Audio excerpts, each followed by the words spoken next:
নমস্কার। আজকে আমাদের নিবেদন কবি অপূর্ব দত্তের লেখা কবিতা উপপাদ্য। মা বলল, রন্টি তুমি ইংলিশে খুব উইক, আজ থেকে প্লিজ বিষয়টাকে রপ্ত করো কুইক। বেঙ্গলিটা কি বিচ্ছিরি, যেও না ওই রিস্কে, ইফ রিকোয়ার্ড লাগিয়ে দেব আরও 6 জন মিসকে।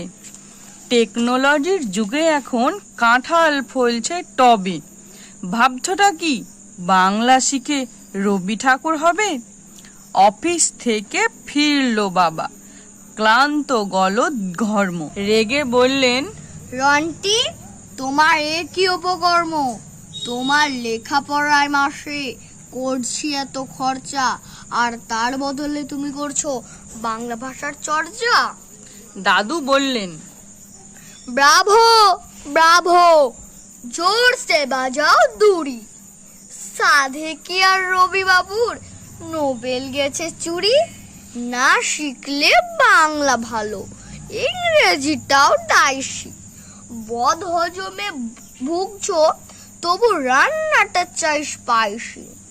যতই করো হম্বি তম্বি, ঘটাও আদ্র শ্রাদ্ধ, বাংলা ভাষা থাকবে বেঁচে, এটাই উপপাদ্য। ধন্যবাদ।